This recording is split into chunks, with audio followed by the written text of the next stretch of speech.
twice before thrilled us with his story.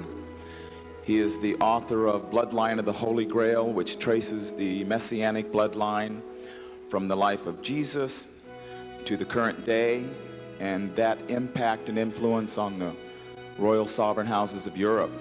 And the question always was what made that bloodline so important?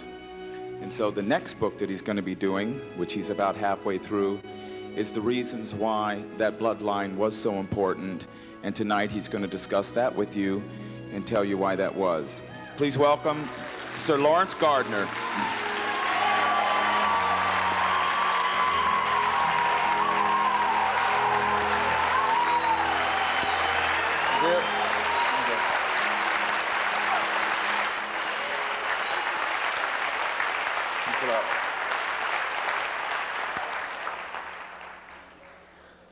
Well, it's great to be home. I gather from the hands that went up that I'm about 50-50 on the audience or something, those have heard me before. The plan will be the same, the subject matter will be different. In essence, we'll be looking strictly at history, but history viewed from a perspective that's different to the norm. Just to reiterate for those who weren't here before, history is not the event, history is the record of the event. History is written for all sorts of reasons. It's generally written by its winners.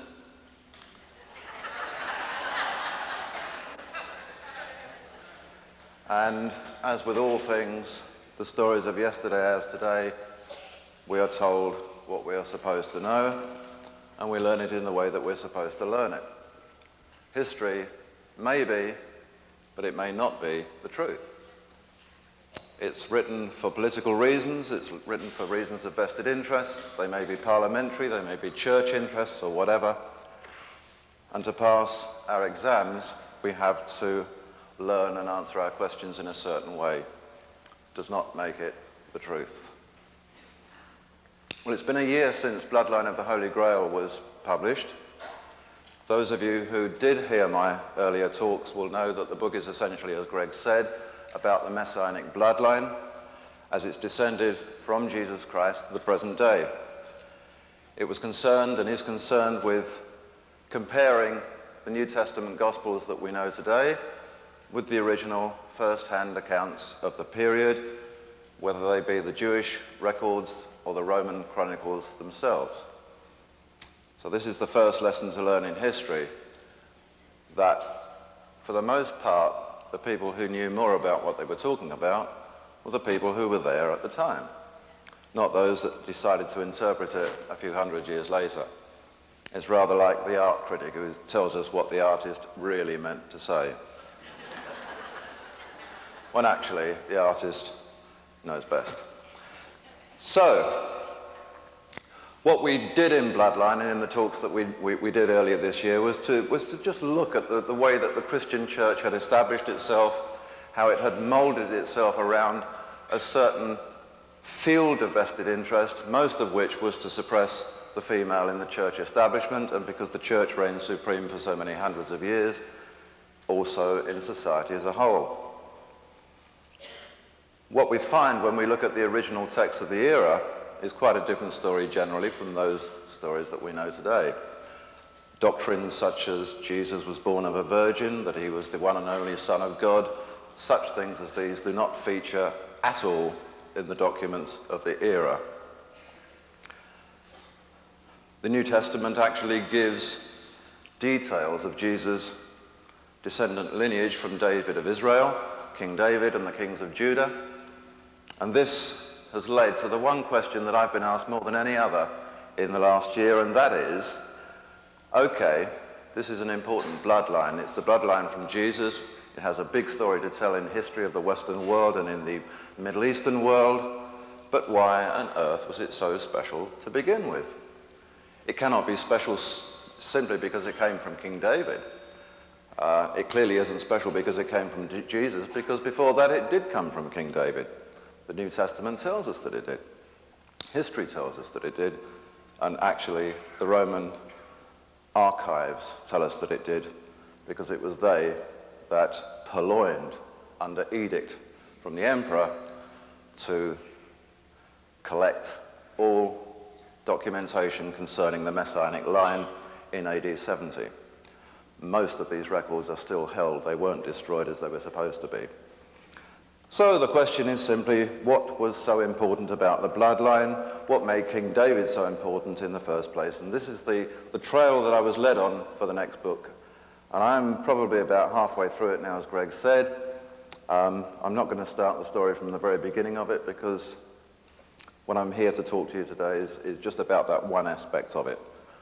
The Bible explains that the line that moved through the Old Testament story to King David, etc., was important because it began with Adam and Eve, first people, from whose third son, Seth, evolved a line which progressed through characters like Methuselah and Noah, down to Abraham, who became the great patriarch of the Hebrew nation. It relates that Abraham brought his family out of Mesopotamia, Iraq, into Canaan, Palestine as we came to know it. And the descendants then moved into Egypt and stayed there for a few generations and came back to the land of Canaan again. And so the story progresses. And if we view it just as we're told it, it's in fact quite a fascinating saga, but there is nothing anywhere in it to explain to us why this line was so special. Quite the reverse is in fact the case. The ancestors are portrayed really as a sort of nomadic wandering band of territory seekers who appear to be of no real significance whatever, apart from the fact that somebody decided to write up their story. They bear no comparison to the great pharaohs of Egypt of the time. The only consolation lies in the fact that from the time of Abraham, we're told that these were God's chosen people. That's a quandary sort of situation, because according to the scriptures, the God who chose them led them through nothing but a whole succession of famines and wars and hardships. And on the face of it, the line not only doesn't look special, it doesn't actually look to have been too bright.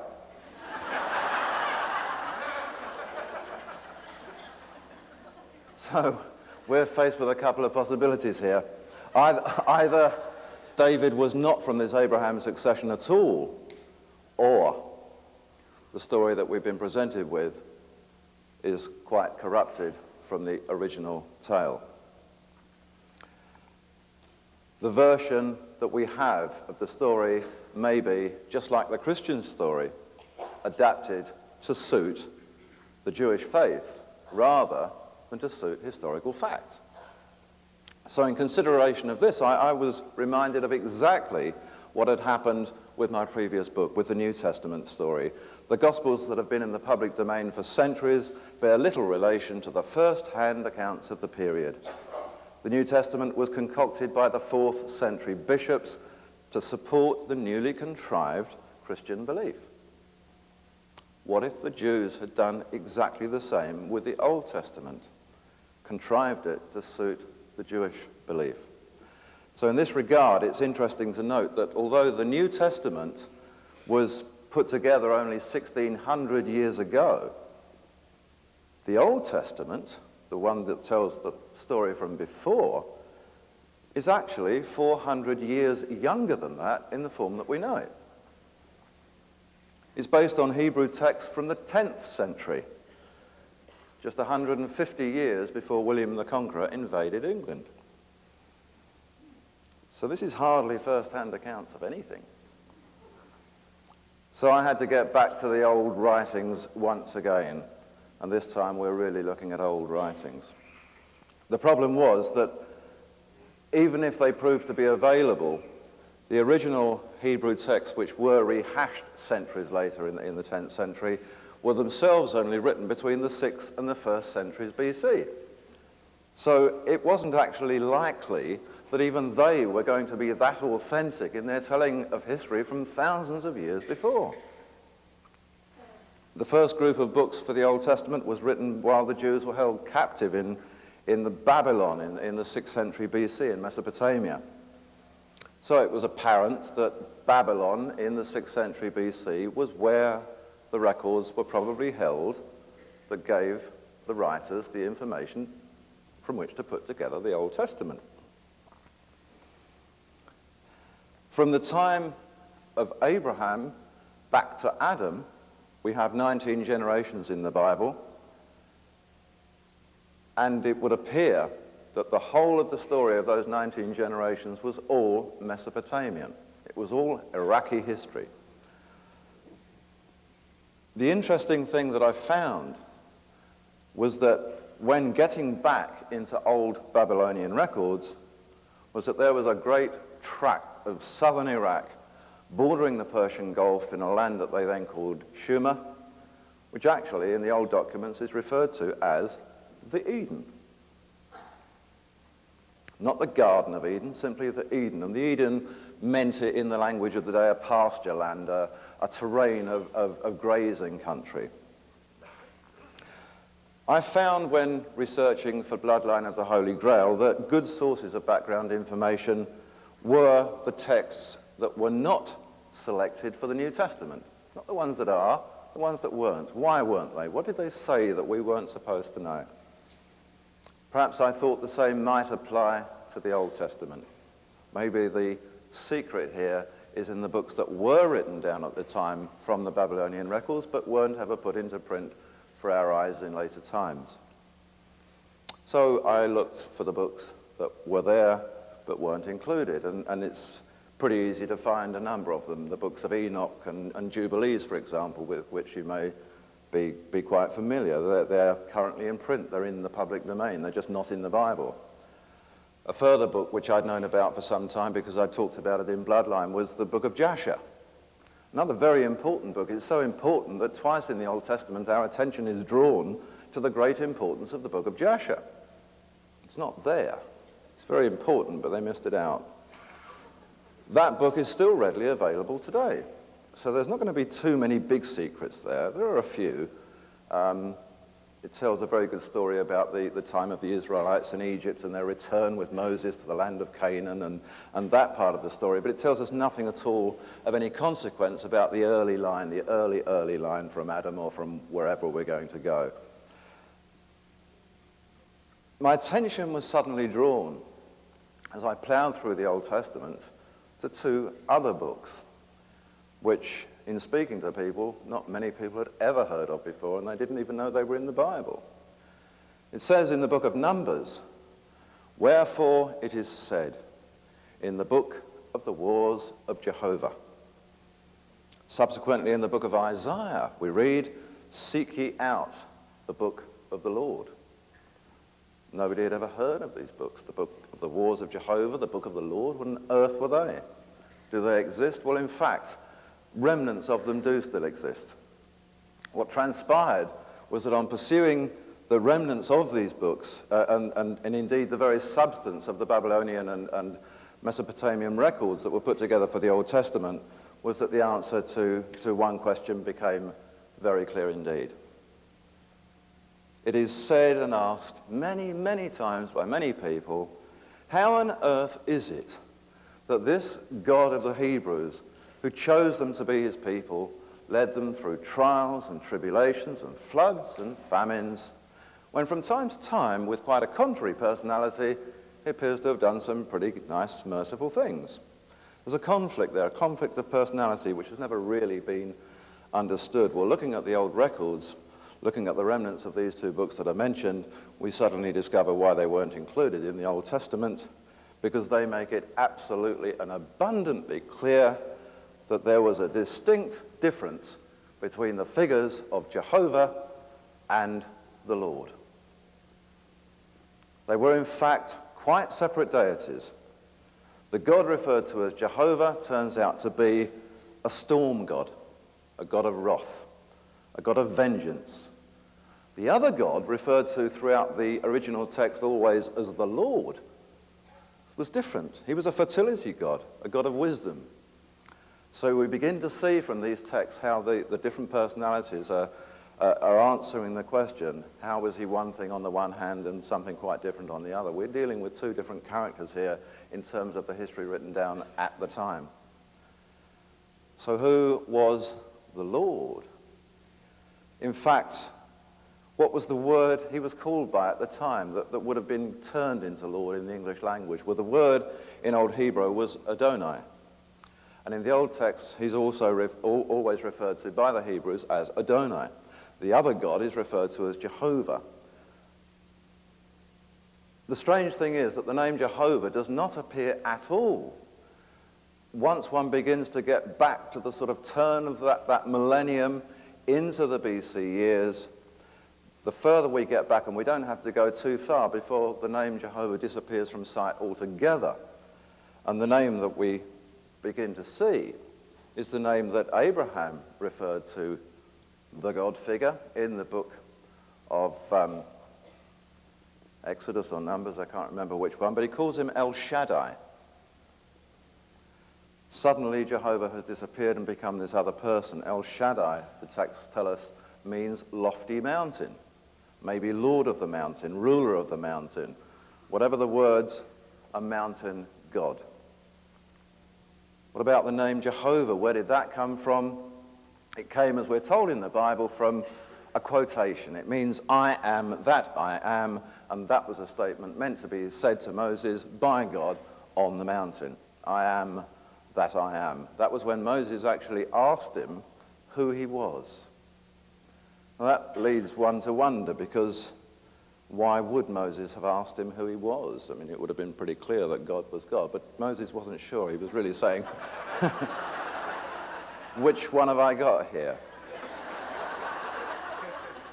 So without wishing to give the game away, he didn't really admit to too much. He just simply said, I am that I am, and any one of us can say that. It means very little. Jehovah is not a name at all. The name to Abraham and the people of the time was El Shaddai. His opposer, the one that was called the Lord in the Old text, was called Adonai. And respectively in the land of Canaan, we find identical stories coming up. They follow exactly the same pattern. They take us through the same sequence of events. They tell the same sagas. And they are called El Elyon and Baal. They mean exactly the same things. El Elyon means mountain lord, and Baal means lord. It means Adonai. Two characters still. The definitions of God and Lord as ending up in the Old Testament being mixed together throughout as if we've got one character in this story turn out to be totally wrong. It is a complete concoction of two quite different characters merged into one figure. Hence the conflict of personalities. One was a vengeful God, a people hater. The records are very clear in this regard. The other was a social God, a people supporter. They each had wives, they each had sons and daughters. The writings tell us that throughout the patriarchal era, the Israelites endeavored to support the Adonai, the Lord. All of the early stories tell of them trying to support the Adonai, the Lord. And at every step and turn of the way, the Jehovah figure is there, the storm god, retaliating with floods and famines and tempests and destruction, and just about everything that can possibly be put in the way of these people trying to follow the other guy. Even at the very last, at about 600 BC, and nearer to our time than that, the Bible explains that Jerusalem was overturned by invasion, strictly at Jehovah's bidding, and Jews in their tens of thousands were taken into captivity simply because, and this is the only reason given for all of that, the Israelites had erected temples to the Lord Baal. What we have is vengeance once again. Now, it's during this time of captivity, all of these decades in Babylon, as the generations lived and died and the new ones grew up, that the Jews finally decided that all of these generations of trials and torments and famine and whatever wasn't really a great scene. Maybe we should get on this guy's side. So it was then, and only then, that suddenly we discover that Jehovah is taken on board as the God, and it's at that time that it is said that he chose us to be his people. It's the other way round, actually, but that's the way we get told the story. This is only about 500 years or so before the time of Jesus Christ. So the true story of the Jews and Jehovah and the chosen people is really quite young. Doesn't go way back to the time of Adam and Eve, not even to the time of Abraham. They were actually following a different God. So the Jews take Jehovah on board as the main God. They decide out of sheer fear for the peril of everything that this is the God they're now going to follow. The Christian church then, in a vague replication of that, eventually takes on the epitome of the same God. It doesn't call him Jehovah, it just simply calls him God, which is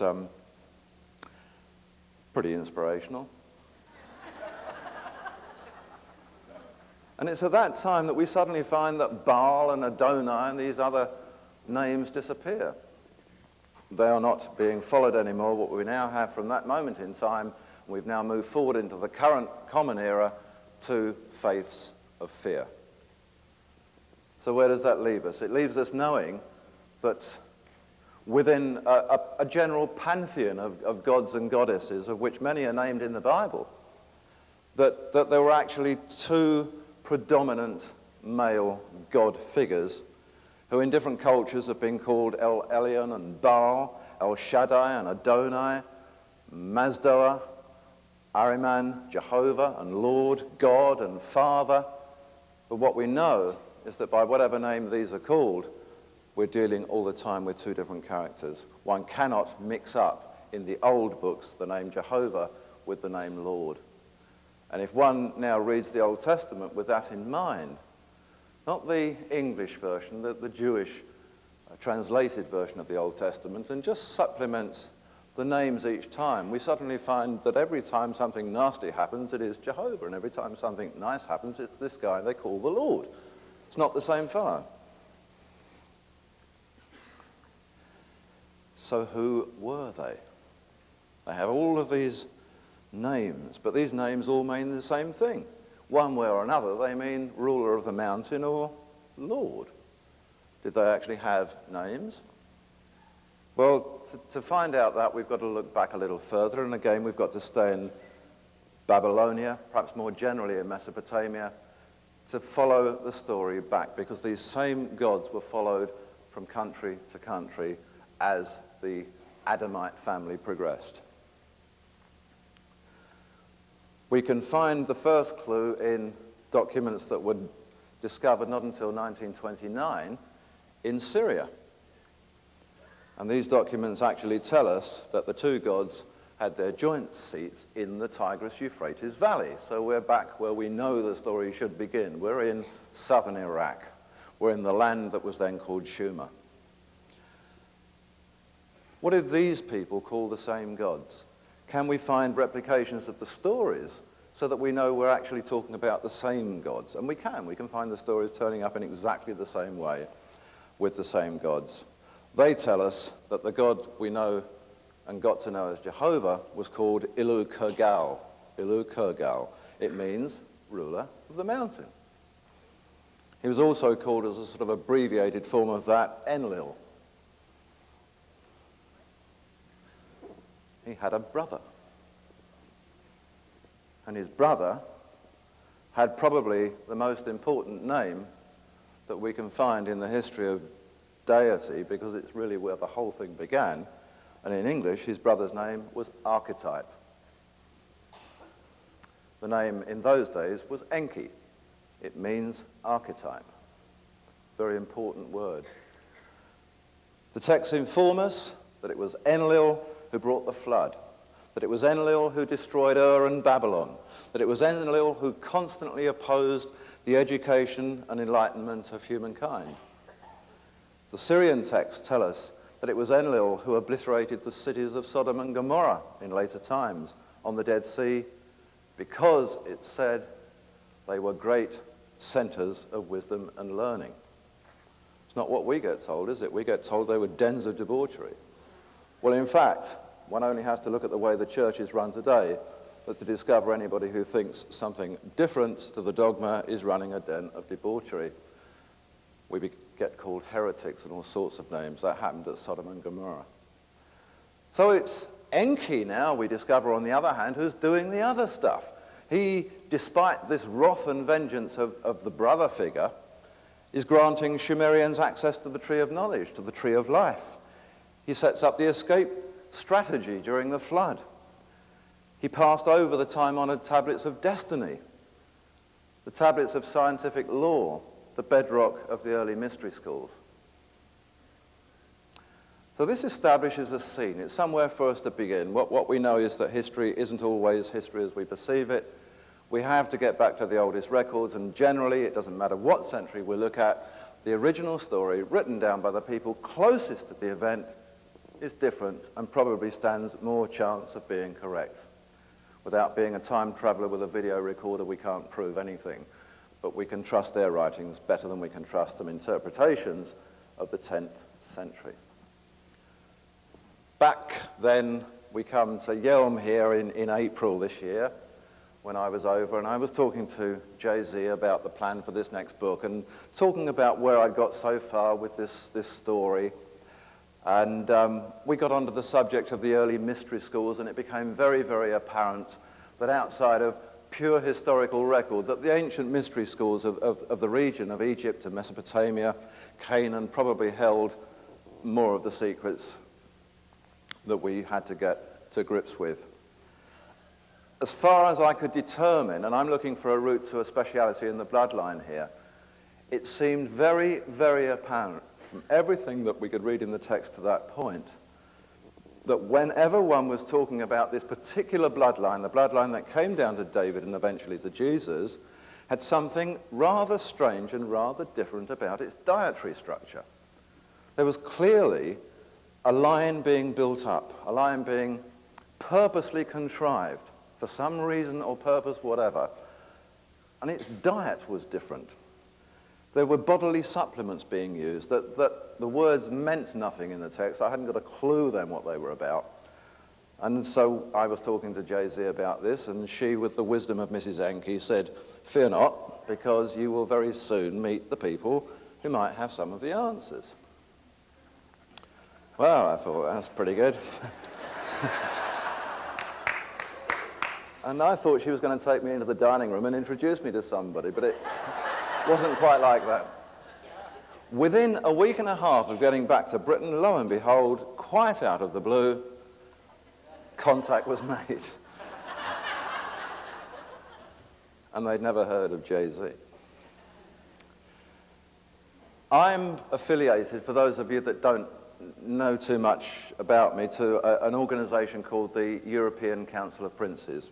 It's a constitutional body. It comprises 33 sovereign houses, and it really operates as a sort of parliamentary buffer between dictates and what people will or will not be subjected to.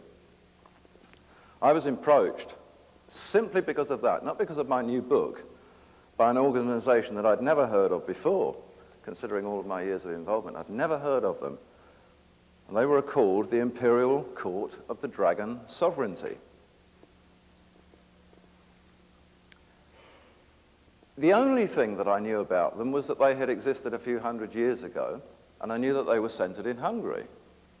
What I discovered was that they were still very operative now, and they are still centered in Hungary. Their story, however, is much, much older, and this became terribly intriguing. Those of you who read books about ancient law and mystery schools and Freemasonry and all of this sort of thing will know about the Hermetic schools, the early schools in ancient Egypt from the time of Thutmose III, where he ruled in about 1450 BC. And we know then that there were scientific academies that had apparently great secrets. What we're not told is that the mystery schools that Thutmose inherited were actually schools founded by the priests of Ra in about 2200 BC, and the senior of these mystery schools was called the sovereign court of the dragon. We actually have here the oldest single scientific mystery school in the world. What were the earliest aims and ambitions of the order? See here, they said, this is what we were set up to do, and this comes from 2000 BC, to perpetuate and advance the scientific strength of the royal family. Now, we're looking here apparently at the royal family in Egypt, but once one gets into the genealogy, we can find that that same family was the family that were the great kings in Iraq earlier. The picture begins to emerge. Yeah, there's something special here. There's something so special here that they set up royal courts and orders to look after the formulation of this family. Nothing is said to me then about diets or bodily supplements or the things I'd learned from Iraq. But the thing is beginning to merge into a picture. Suddenly, this line is so important that for 2,000 years after Christ and for 2,000 years before Christ, for 4,000 years, this same order has been operative, and its aims and functions are the same today as they were then, to support and perpetuate the royal bloodline. The kings of the early succession, the kings who became the pharaohs of Egypt, and the kings of Israel, the high kings of Judah, were originally the kings of Mesopotamia. We then look for traditions, and we find that the anointing ceremonies were identical. The kings, upon coronation, were anointed with the fat of the sacred dragon, the crocodile, referred to in Egypt as the holy Mesa, from which derived the Hebrew word to anoint. And the early kings of the period were called always dragons or Mesas, messiahs. That's where Messiah comes from. It comes from the ancient holy crocodile. So when one talks about Jesus the Messiah, we actually have an anomaly there, because he's not the Messiah, he's one of a whole succession of messiahs. And these are pretty important people who are being looked after by a court of high priests, people looking after the bloodline. In times of battle, we're told, when different kingdoms are brought together to form an overall army, they appointed a head dragon, a head Messiah, the King of Kings, and the name, in Celtic terms, became Pendragon. So we're beginning to see the names creeping in here of all the stuff we know about in Arthurian lore, Uther Pendragon and the royal kingdoms. This started way, way back. We're suddenly into 2000 BC. We're now going to move back into 3000 and 4000 BC, and we find these same titles being used, dragons, messiahs, all the time. One of the things I learned from the order was actually the root of the word kingship. Not many of us think about it, do we? Kings are kings and queens are queens, and it doesn't mean a lot. That's what they are. The name goes back to the very, very earliest times. The records show that the central G in the word kingship, or the G on the end of king, is just the latter-day Western addition for the sake of making it easier to say and to differentiate it from another word, because the word kingship is absolutely identical with the word kinship. It means blood relative. A king is a blood relative, and that's all it means. In its original form, however, it's spelt differently. We haven't got kinship or kingship, we have cainship. And the first king of the dragon messianic succession is recorded in the documents of the order from 2200 BC to be the fellow that we know as the biblical Cain. Well, he's not actually too important in the story, is he, apart from killing his brother Abel and disappearing from sight? He turns out to be the founder of the greatest sovereign line in history. We can now begin to see the anomaly in the book of Genesis. The line from Seth, the third son of Adam and Eve, turns out not to be the important person in this succession at all. The important person is the guy that gets shunned and pushed aside, the first son of Eve, whose name, we're told, is Cain. In fact, the records tell us that he was the Cain, the king. He was the first earthly high king of an area called Kish, which sits pretty near Babylon in Iraq. So two more things then suddenly come to look. The more you start looking now, the more begins to leap out from pages, just as it did with the New Testament stuff. Because the stories that we know, that we're taught from our schoolrooms and our pulpits, tell us about Cain and Abel, the two sons of Adam and Eve, and Cain slew Abel. Actually, when you look at the Bible and all the other texts of the period, they are not two sons of Adam and Eve at all. They are both sons of Eve. But only Abel turns out to be a son of Adam. Even the book of Genesis explains to us that Eve said, I have gotten me a man from the Lord. Who was the Lord? The Lord was Enki. If we now begin to look at old Jewish literature again, we discover that there is nothing outside of our pulpit teaching that tells us that Adam was the father of Cain. We suddenly learn that Enki was the father of Cain. We have a situation that begins to repeat the Jesus type of experience. We actually have an original son of a god. We can then look at the other jargon of the era, the way that the story gets told to us. We're told that Cain was a tiller of the ground. Did the original text say that? Do they say he was a tiller of the ground? Well, not quite. What they actually say is that Cain had dominion over the earth.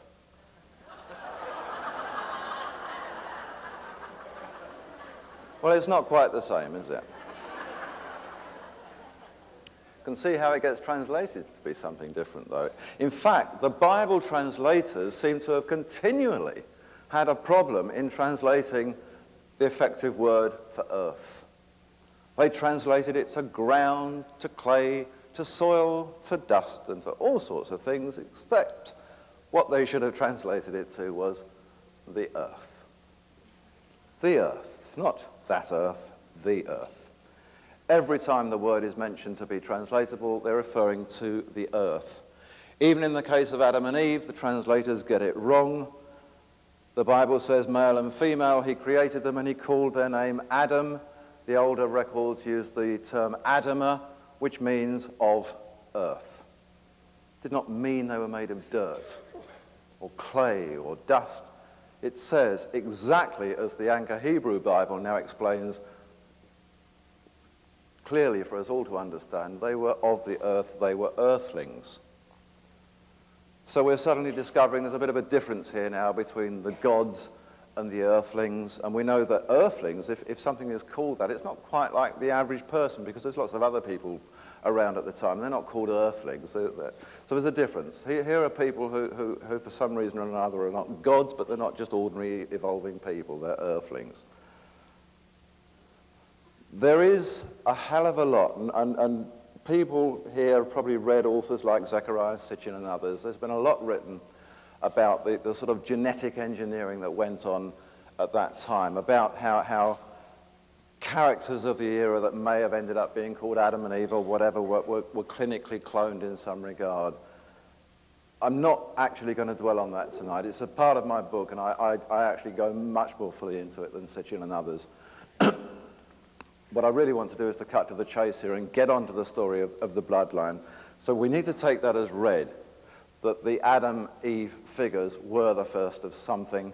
We know that they were the first of something. Everything tells us it was, and the Sumerian records themselves tell us that they were the first of something which they call the branches.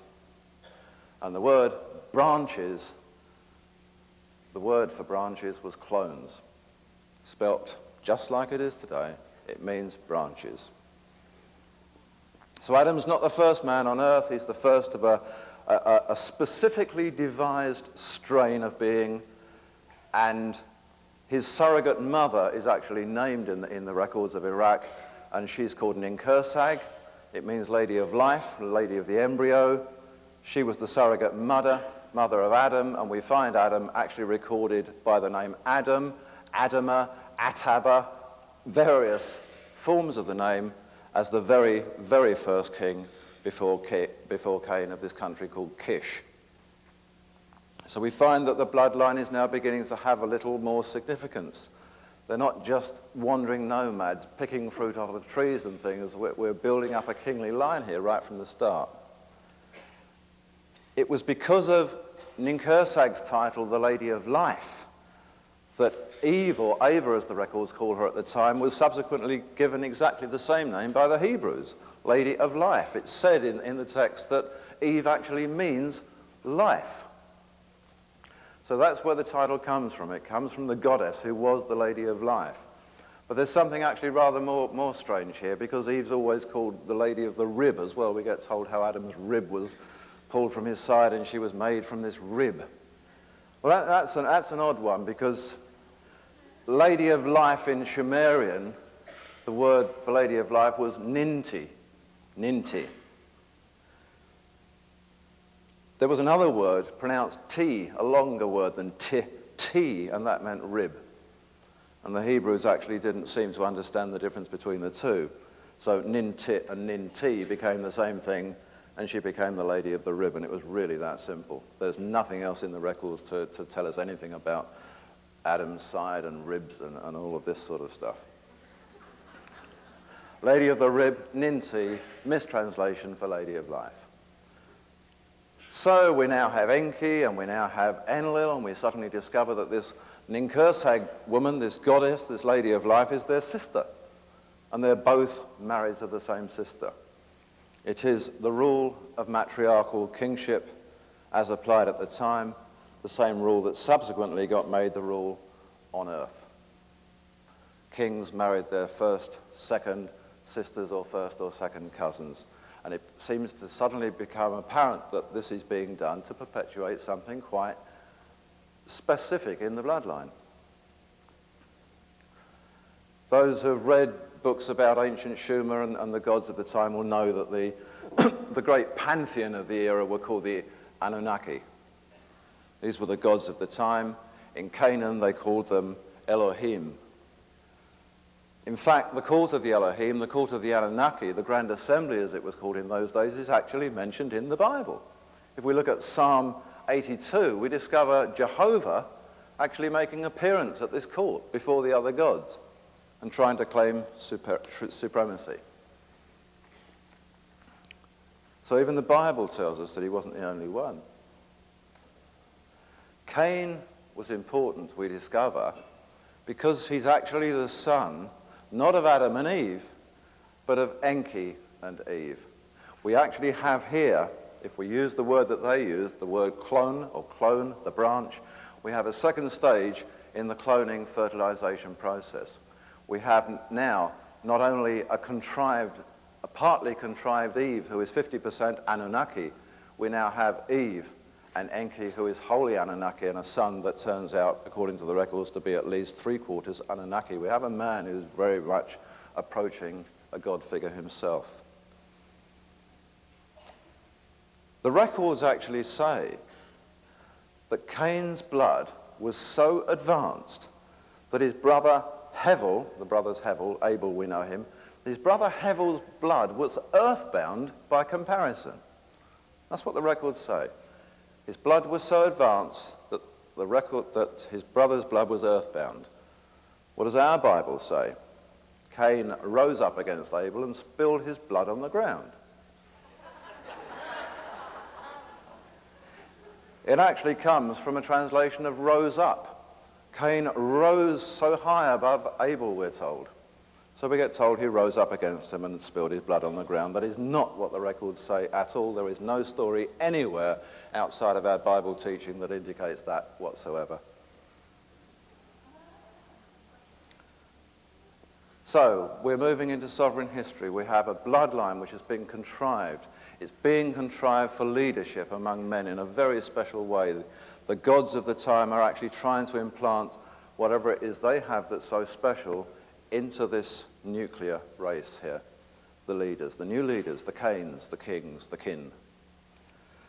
So we can now progress our story to what now becomes, and this is something in the records of the Dragon Court, the very, very first grant of royal arms, heraldry in sovereign history.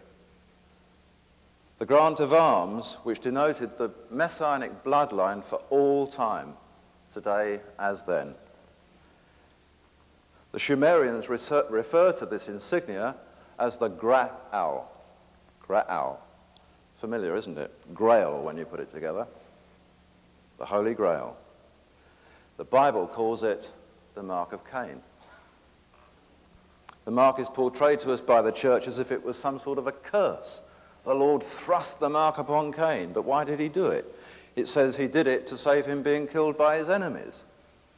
At that moment in time, we're supposed to believe that Adam has killed, that Cain's killed Abel, and apart from his mother, there's nobody else on earth anyway, but now he has a mark to protect him from his enemies. What enemies? Well, in fact, we know that Cain got into an argument with Jehovah, this is the way the story goes, over allegiance problems, venerations. There was a dispute about who should offer veneration to Jehovah and who shouldn't.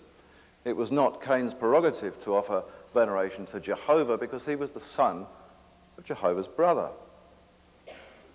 It then tells us that the Lord placed a mark upon Cain to save him from his enemies, a sevenfold vengeance. But who was the Lord? The Lord was not Jehovah, the Lord was his brother, Enki. So we find, in fact, what the Dragon Court has recorded for all time, something called the first grant of arms in sovereign history, when Lord Enki grants to his son the Graal, the mark of Cain. What is the mark of Cain? It is the most simplest of all sovereign devices. It is very simply, and the Phoenician records tell us this, the early Hebrew records tell us this, the Mesopotamian records tell us this, and they all tell us the same symbol. It is very simply an upright red cross within a circle. A very familiar image.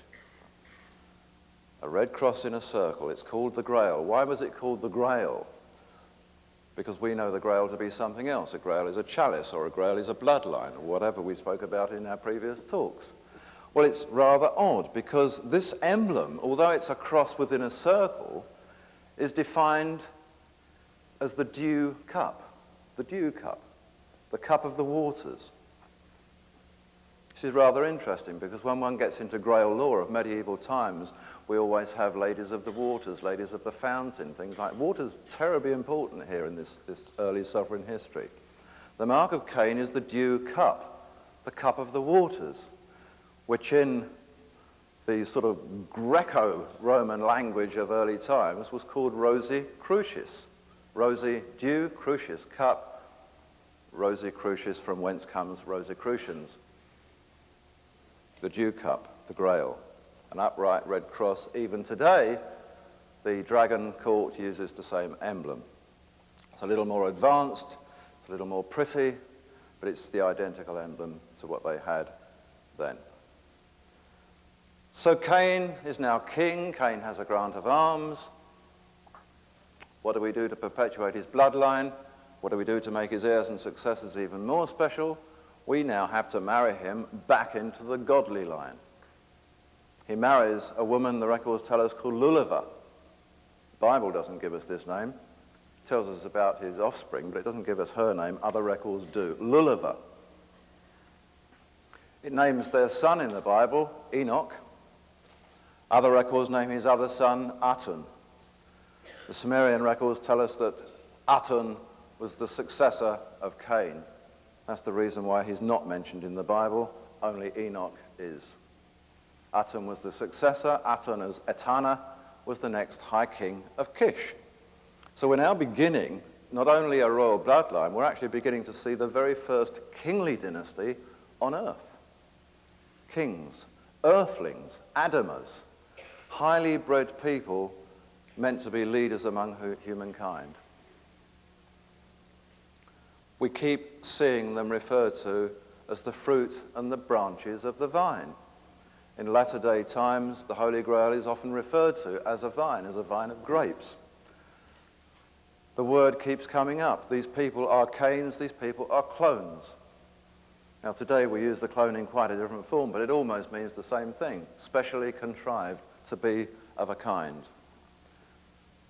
K-L-O-N-E in the old spelling. So by virtue of this contrived breeding, what we have is a specifically modelled succession beginning to build up in history.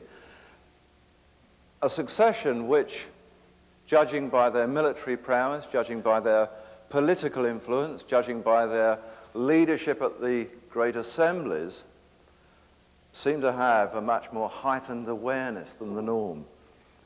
In terms of culture and wisdom and general intuition, there is no doubt that these people were advanced. His blood was so advanced that he rose above his brother. This seems to be the story throughout the generations. The senior people in this line are really beginning to look quite special. And this is the line that is finally going to end up with King David and eventually with Jesus.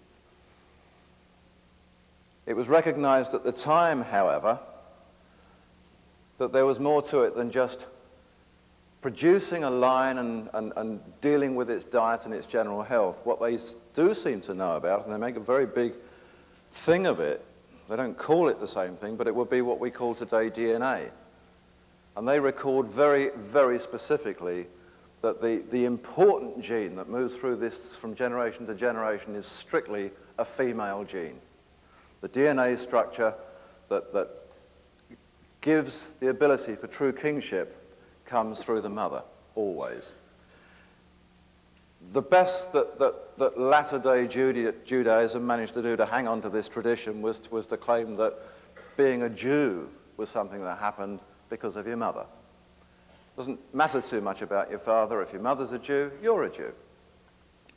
This was set up in the kingly line. If the mother had to be part of the great queenly succession for the son to succeed as a king.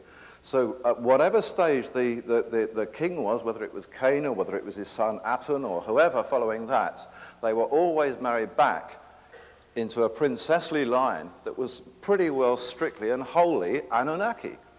Not Adamers and earthlings at all, but straight back into the godly race. So in fact, every time the line got stronger and stronger and stronger. True kingship, it was maintained, true Cainship was inherited through the mother. So we can now begin to see why it was that, just like with the New Testament, history gets contrived in a different way, because just like the Roman Church, as we talked about in our previous discussion, just like the Roman Church built up a religion based on a vested interest that was to keep women out of positions of authority in society and the church, the Jews had earlier done exactly the same thing. They had built up a male-dominated religion, and they had lost all trace of this real importance of the kingly heritage coming through the women from the early days. We discover, getting back to my original findings about the possibility of something dietary going on here, from this point, from the time of Cain's son Etana, we suddenly discover the mention of something called the plant of life. These people are being fed from the plant of life. It's from the plant of life that this word branches and vine keeps getting mentioned, from which we get the clones. The plant of life is the root of this. This is going to turn out to be the key of what was special about the bloodline.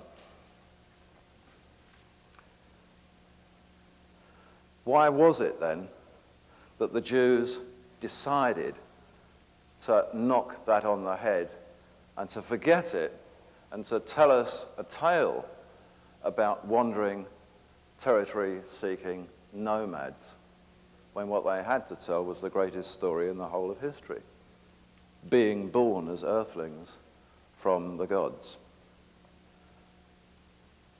We're told that the line came from Seth, the line came down to Noah, the line came down to Abraham. What happened, I did wonder along the way, what happened to change the course of events? What happened in Jewish law or in Jewish custom to make them have to knock this early part of history on their head. There had to be a reason for it. They wouldn't have done it to get rid of something important. They would have done it to get rid of something that was a problem to them. Something must have happened. Maybe something happened around about the time of Noah. It's actually quite surprising how often when you come up with an idea like that and you think, this is the era we're looking at. We're looking at the era of Noah. So what happened then to make them make this change? Was there something? Is there something in the Bible? And we actually find that there is. What happened was that at the time of Noah, Jehovah, who they've taken on board to worship wholly and solely some centuries later, apparently said to the sons of Noah, "The lifeblood of the flesh thereof ye shall not eat. The blood ye shall not eat." This edict becomes expressly important to later Jewish law and the Jewish way of life. Why does Jehovah suddenly at that moment in time become obsessed with what to us seems like the intake of blood in some form or other? What's the problem here? It's a customary Jewish practice now to hang meat for bloodletting before consuming it and cooking it. What's odd is that in the Christian religion, something quite different happens.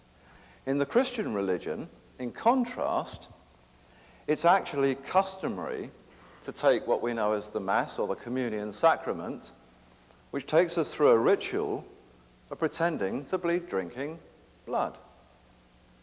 We drink blood from a chalice. Why a chalice? This is Graal law coming into play. This is the old cup of the Jew, holy waters. Jews cannot and will not eat blood if they're observing the faith. The Christians pretend to. The blood of the Messianic line. This is my blood, the blood of Jesus, and drinking wine. So could it be, one wonders, that this Christian tradition has actually got more right than the Jewish tradition in terms of old law? Maybe the Christian tradition of pretending to drink blood is a throwback, a real throwback to some really ancient custom before the days of Noah. Could that be? Well, as it turns out, it is. It is exactly that. The other interesting thing is that we discover that every time what we might think of as blood drinking or blood eating is referred to in the early days in the dietary stories, the sign that always gets presented to us is the red cross in the circle. Now, crosses in circles mean a lot of things, but red crosses in the circle are always tied up with this particular ritual, the dew cup, the cup of the waters, the Rosicrucius. However, it's always a cup, it's always a chalice that's involved. And from bloodline of the Holy Grail, what we learned with our investigations was that the chalice was the ultimate symbol of the female. One can go back to 3,500, 4,000 BC and find the female symbol is a cup or a chalice. In its simplest form, it is simply this circle with the red cross in it.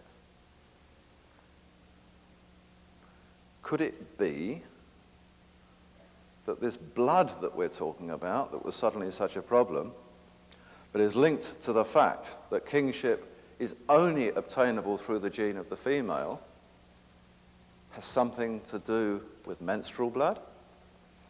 Is this the important factor here? Well, that's a bit hard to take when you think about it first off, but the more you look, the more you find, and you only have to look at the Dragon Court records from 2200 BC and you find, yes, this is exactly what we're looking at. We're looking at early stages of bodily supplements. We're looking at stages before the drug companies came in. We're looking at times before alchemy and early laboratories and things like that. We're simply looking at things could be done with natural products. We begin to find an old ritual in Egypt, in Canaan, in Babylonia, in Mesopotamia, generally in Akkad and down into Sumer, same ritual. It's called the ritual of the starfire. starfire. It's a ritual which we're told began with Enki's sister Ninhursag.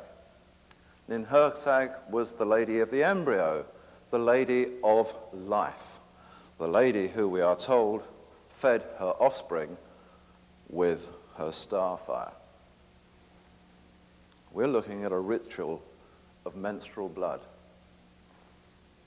This is stunning stuff because it seems a little unsavory, doesn't it, to start with? I started to ask a few friends of mine and people that I knew who were doctors and scientists and people with drug companies, and I said, can you tell me what some of these medicines that we take today are made of? Can you actually tell me what the ingredients are, for example, for this or for this or for this? And they told me a few of these things, and suddenly starfire seemed a pretty good bet. It was not so frightening after all. We actually are in the habit of taking some very, very strange stuff without knowing it because it looks like a little white pill. The divine starfire.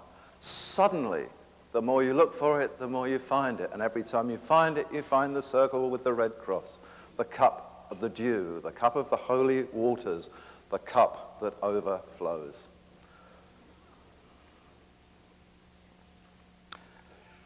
We keep finding as well the importance of the female line. We find all sorts of strange words being used, but all the time we're talking about genes, genetic construction, DNA. They tell us that Ninhursag, the Lady of Life, was also known in Egypt as Isis. Isis, the Great Mother, the model for the Virgin Mother with the child, her child Horus. Isis is the Great Mother. Isis is the woman of the gene. Isis is Ninhursag. Isis is the lady of gene. Isis, Genesis. The Greeks called it Genesis. It was originally a split word, and in the earliest versions of the Septuagint that I can find, it is gene Isis. The word for in the beginning in Jewish was quite different. The Bible begins with it. It's not Genesis. Quite a different word. So before looking at this starfire practice in detail, which we shall, we must now remind ourselves that actually it was Jehovah, Enlil, who gave the instruction that blood must not be taken, and he gave it to Noah and the sons of Noah, members of this kingly line.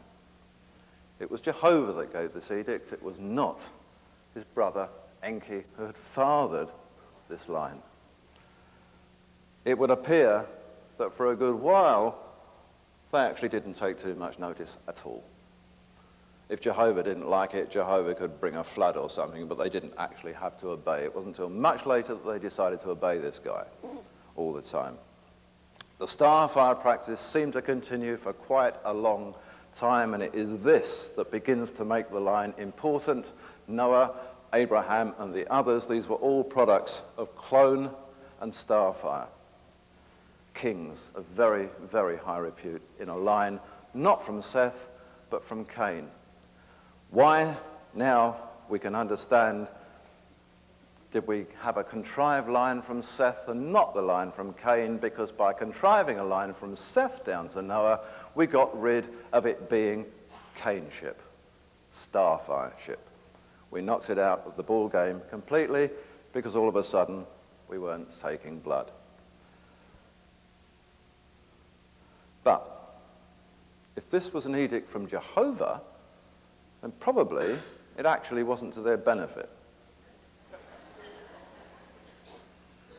Starfire was called the great lunar essence of the goddess. Actually, even in everyday mundane environments, I've discovered now this starfire stuff is pretty potent. I decided to have, again, friends of mine at the hospital tell me what was really here. Is this important stuff? They said, if it was food, it is the most potent life force on Earth. And clearly we know that because it happens because of bringing life onto Earth.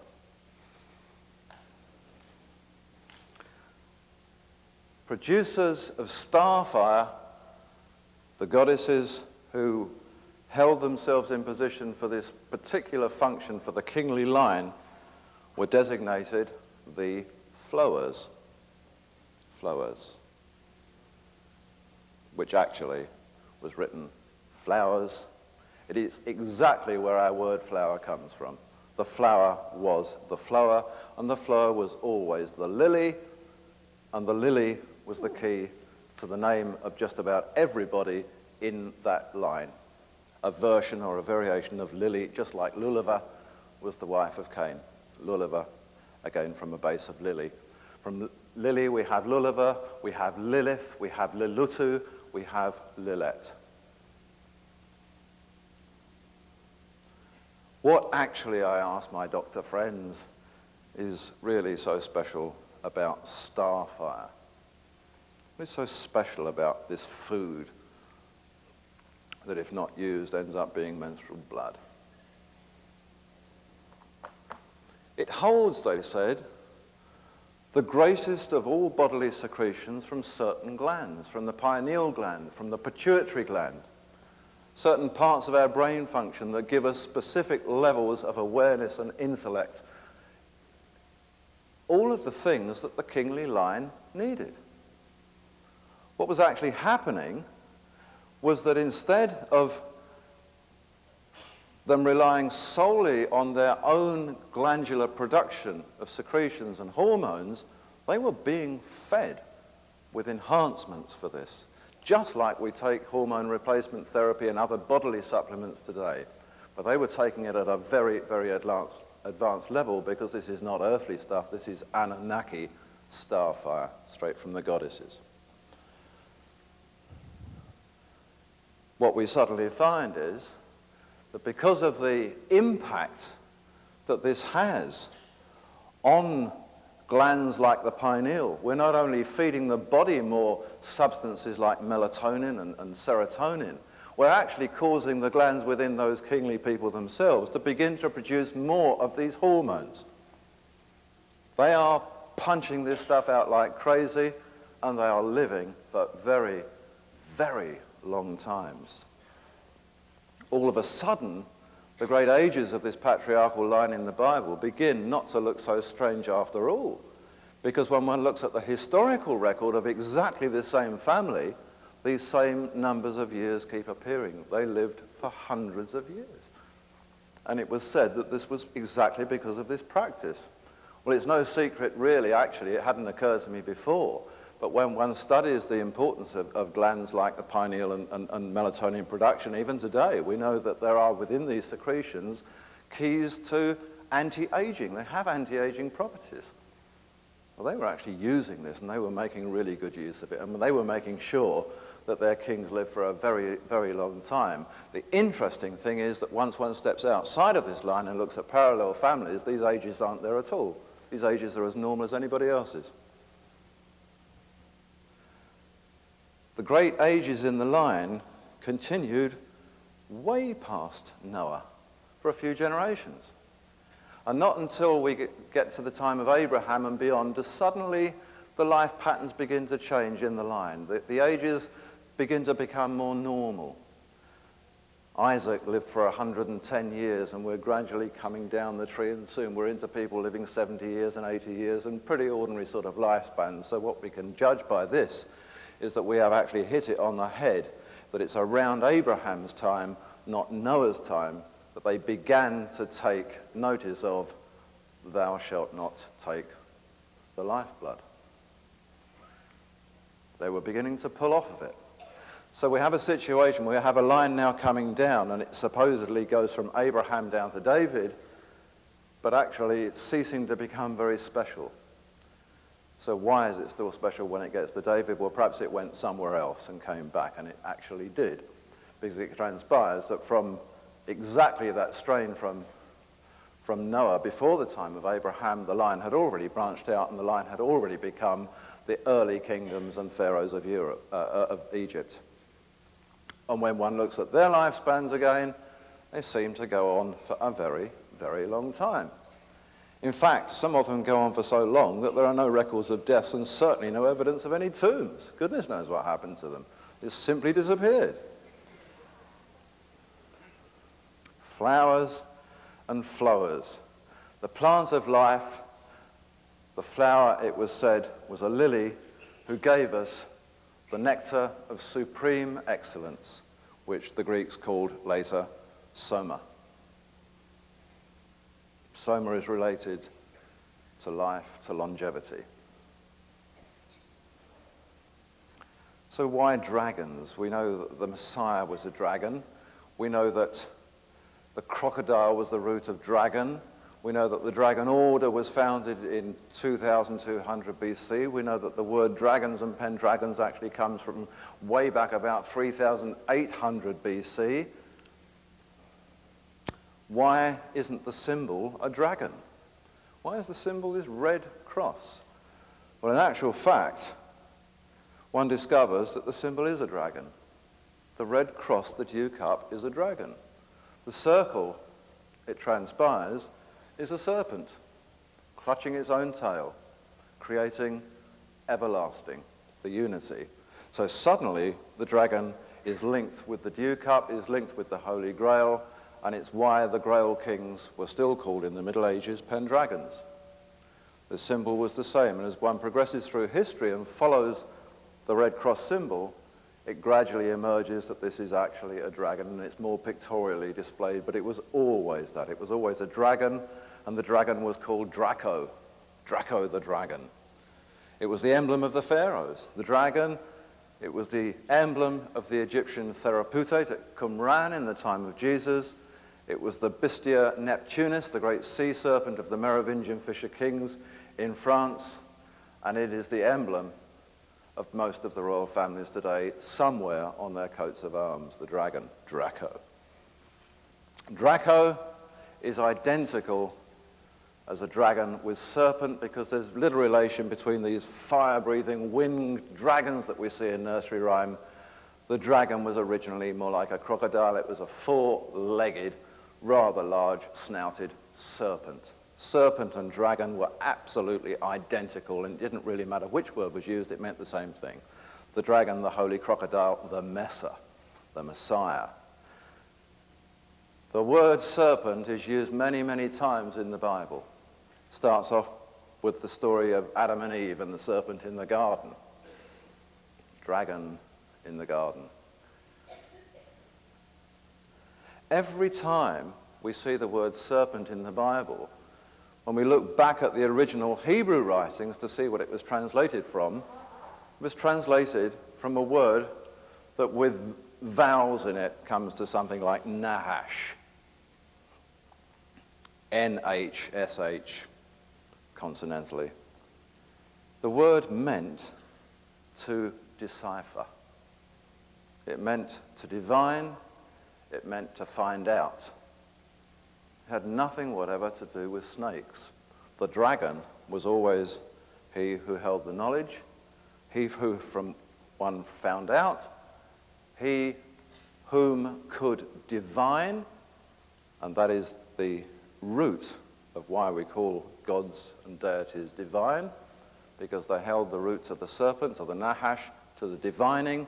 They had the knowledge, they had the knowing, they were the kings, and the serpent of the garden, we are told, was Enki.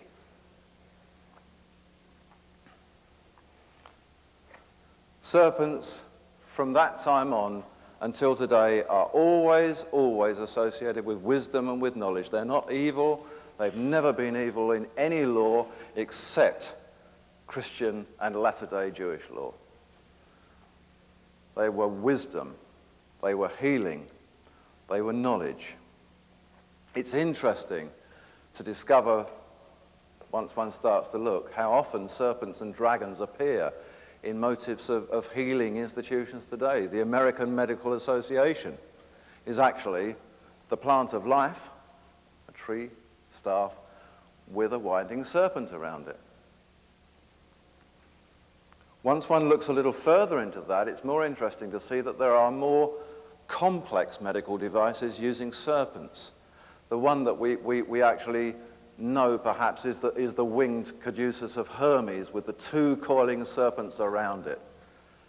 This actually is not just the emblem of medical associations worldwide today. It was actually one of the earliest symbols of the early dragon court.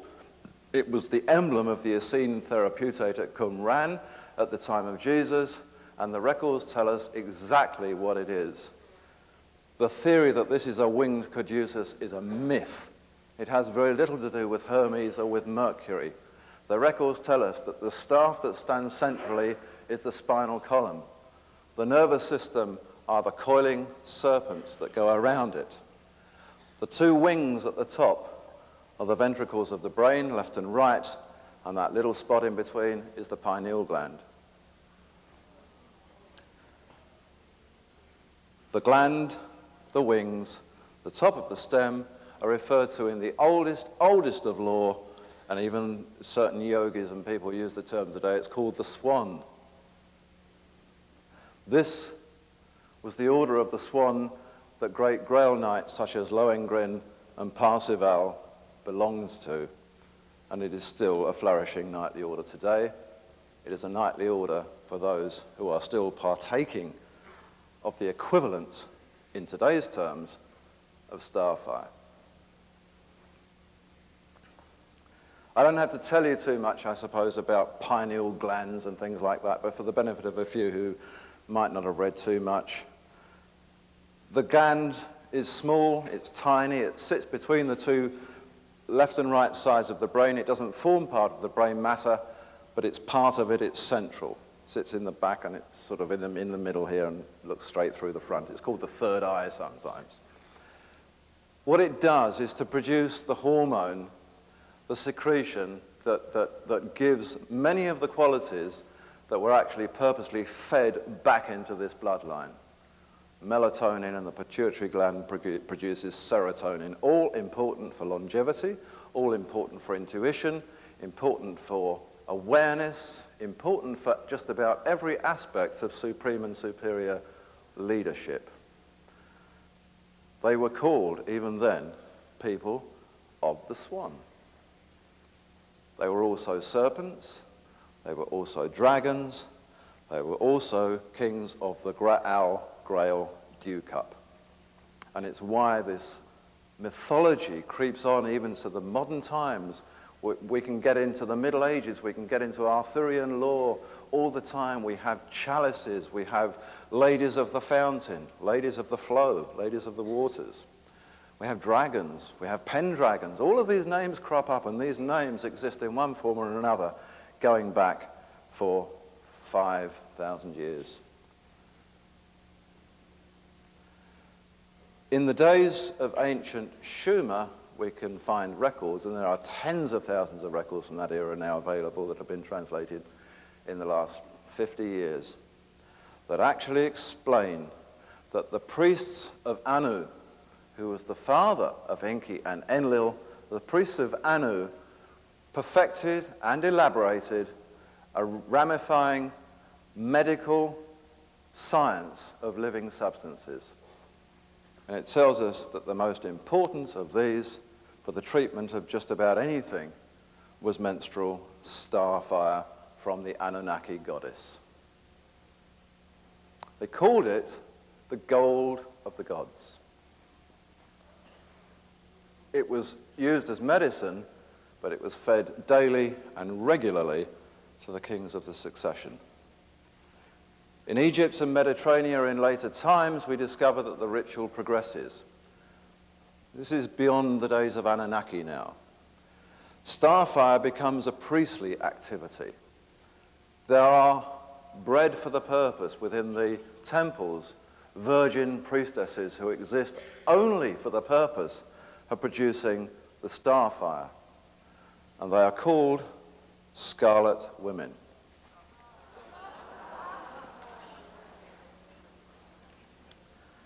They are granted always the names of Lili, Lilutu, and Lilette, and the other names. These are their temple names, just as they used to be in ancient Sumer, but we're now earthly priestesses, very highly bred, specifically for the purpose. The red of the cross now becomes given a name, and the red of the cross is called ritu. It's actually not an Egyptian name, it was an Asian name, but it was called ritu. Ritu was the gold of the gods. Ritu is the word from which we actually get red and ritual, and indeed root. And red, ritu, was defined as red gold of the golden starfire. So suddenly we begin to get something new happening here. We're beginning to get the words red and gold tied up together. They don't mean the same thing at all, but red is now gold, and gold is now red, and the red is the gold of the gods, and the ritu practice becomes the ritual.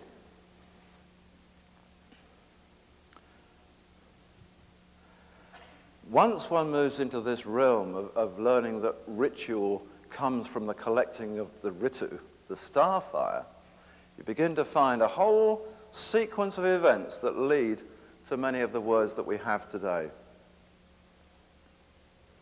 One of the first things that we see is that red also is synonymous with black. I'm not quite sure why, but whenever black is mentioned, it means the same as red, and whenever red is mentioned, it means the same as black.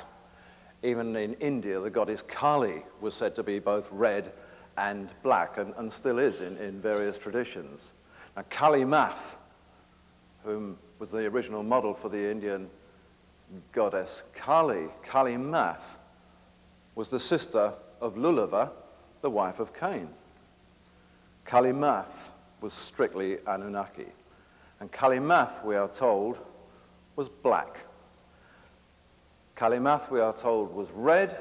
Kali Math, we are told, was a scarlet woman.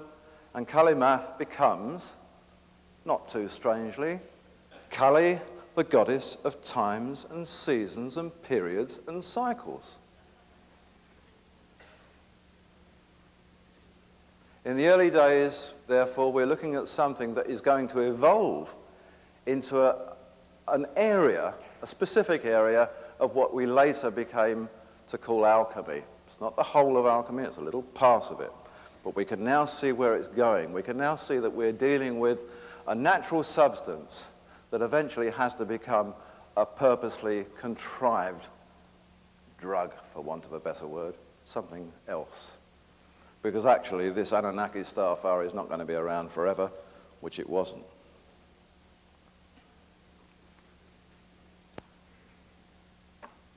What does starfire do? It produces hormonal secretions. Who were the people that knew about these secretions? They were the people who knew these secretions. It's where the word secret comes from. It comes from the early priests, the temples of the Dragon Court, who kept the secret, the secretions, and this was one of the key secrets, really, of the early mystery schools, was the upholding of the starfire ritual. It is one of the secrets that Freemasonry says have been lost. They know that there's a secret somewhere back in ancient Egypt and Sumeria, but they're not quite sure what it is. Well, this is one of the secrets. The secret of the secretion, of the ritu, of the ritual.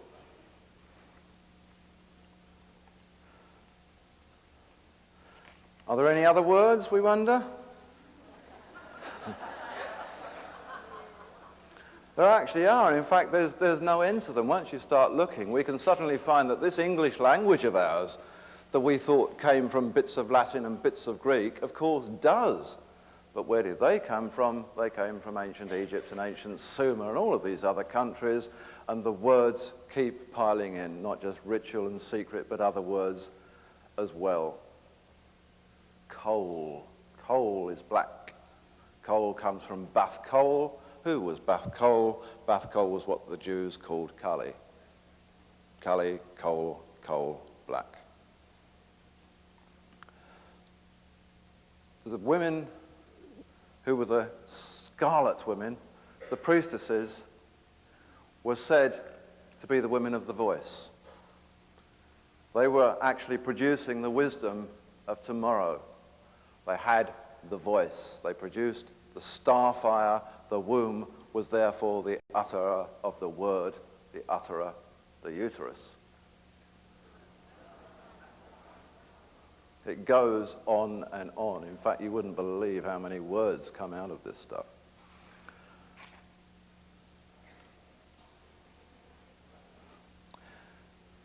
Scarlet women. We all know what they are, don't we? Or at least we thought we did until just now.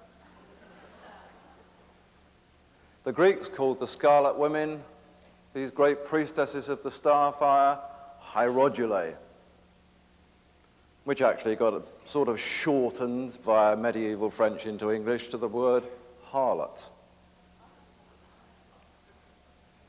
The Germans, old Germanic languages from Saxony and other countries, had a word hores, H-O-R-E-S in modern terms, which actually was anglicised to whores. Scarlet women, hierodulae, whores, harlots, whatever, all the same things. And every one of those words, whores, hierodulae, whatever, translates back to the same thing, dearly beloved one.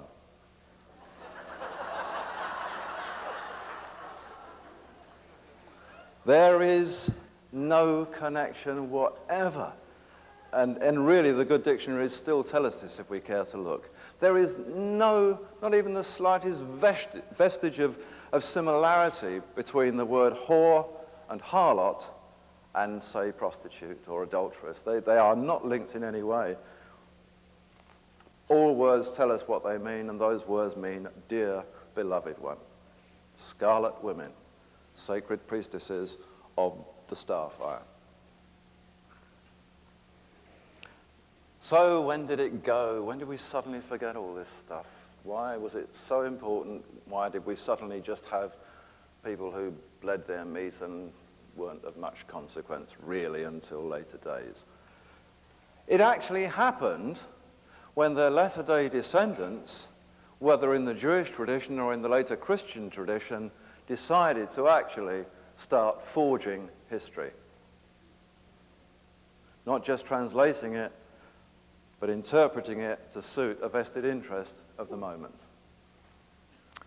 The one thing in the Jewish faith, as in the Christian faith, that was absolutely predominant was that any importance played by the female had to go. Not on. This is male stuff now. Priests, that's what we are. So it gets lost. Not because it necessarily has to, but because suddenly history has become religion. Not just religion, but a faith of fear. A religion based on venerating a guy who will bring floods and famines and destruction if you don't do as you're told. Or so they thought.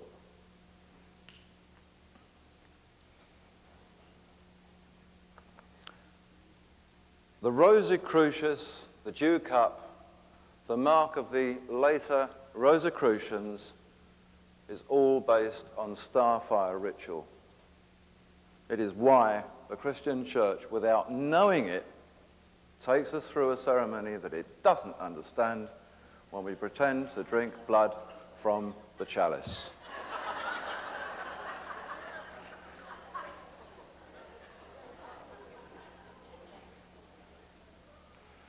It had all sorts of names. It was nectar of the gods. It was gold of the gods.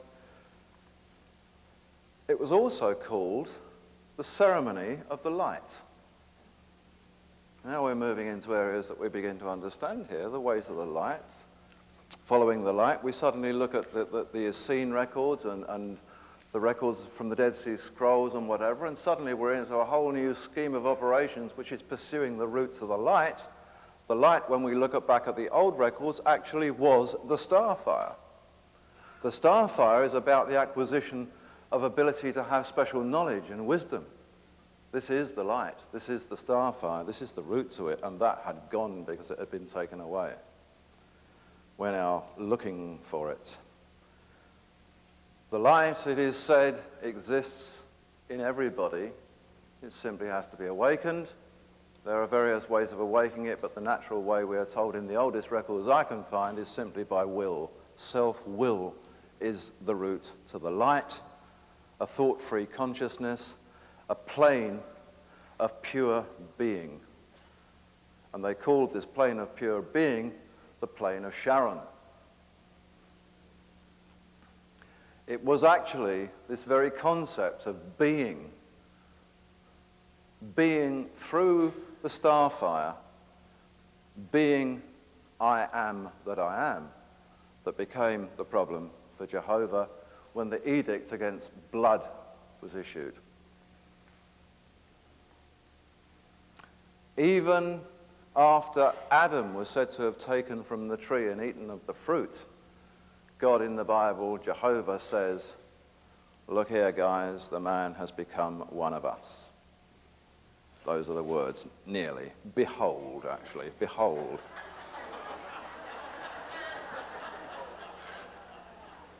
That's the sort of stuff God said, behold. He has become one of us. He has taken from the plant of life. He has taken the starfire. He has taken the fruit. The teachings of the early dragon school are very, very specific about being or self-completeness. It was the key to everything that this succession was built up on. It's actually not too far adrift from what you guys are about today. You're doing it through a very different means, but what in actual fact you are doing is through the type of training that you're going through and the type of processes that you put your own minds through. You are actually, in your own way, creating higher production of these hormonal secretions which are enabling you to move into higher realms than would be norm in terms of cultural thinking. Behold, said Jehovah, the man is one of us. This is an interesting quote, and I think we'll have a little break after this just to get ourselves comfortable and do whatever we have to do. But this might interest you, this quote. This quotation comes from 2200 BC, and it's not too far adrift from the sort of things that we're talking about here today. Nothing, it said, is achieved by wanting. Nothing is achieved by relinquishing responsibility to a higher authority. Belief is the act of be-living, for to be live is to believe. Belief is believing. Belief is beliving. The will is the ultimate medium of the self. This is the route to the knowledge, it said. This is the route to the personal God, because the personal God is within and the self is God, the absolute consciousness, the Kia, I am that I am.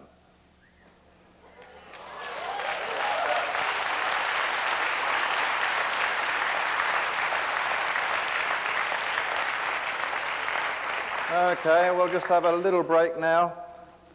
The next half's a bit longer. After that, we'll have a few questions, and then there's somebody that wants to take me off on a different track altogether. So I'll see you in about 15 minutes. Okay?